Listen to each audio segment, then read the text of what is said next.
Today we talk about the flatline withdrawals that you most likely are going to experience when you practice semen retention.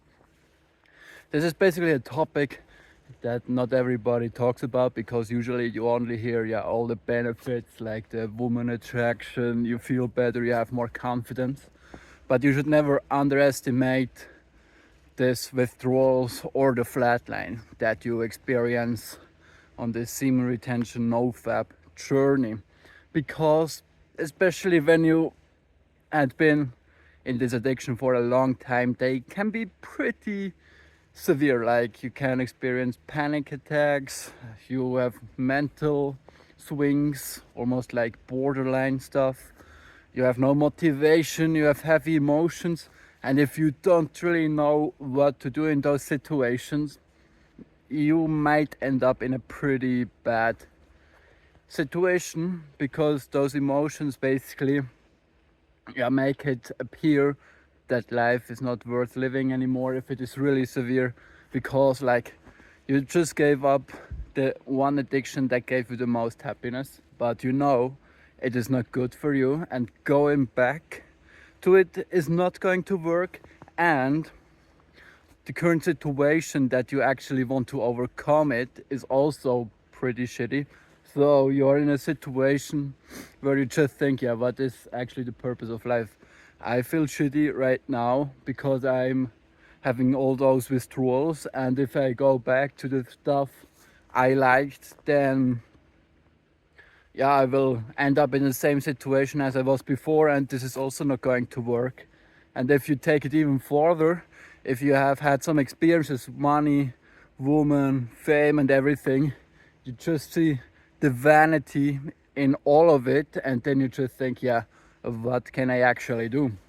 Because like at a certain point, money is not going to give you any satisfaction, women are not going to give you satisfaction if it's only superficial, and fame is basically just at some point, I don't want to say that I had a lot of fame, but like if you need recognition from other people so that you feel good, that's like an insecurity that you have within yourself, because you are not feeling well just by yourself, and that's also not going to work. So you're basically in a situation where everything seems just to be meaningless.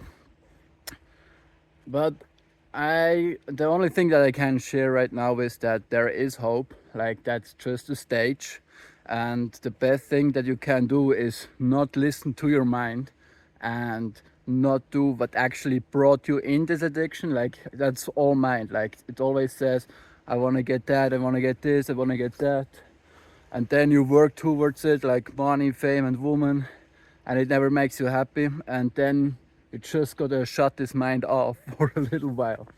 And if you are spiritual, then it's the best thing that you can do is to give your life to God, Jesus, and do his will and not yours. And it even says in Matthew 3:30 somewhere, 33 I think, or 6, that when you have him as your center, if you seek his kingdom, then you will get the rest. And my experience is that is true, but it's also not always the nicest thing.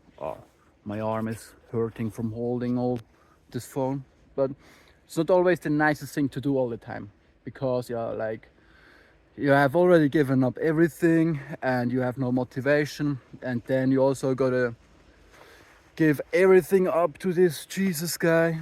That's not a lot of fun, but I will say that's all worth it. And if you can share your thoughts and situation with somebody else that you can trust, then that also helps. So that's basically everything. I got to stop now, my arm is dying from holding this phone. And we will see us in the next video. Bye guys.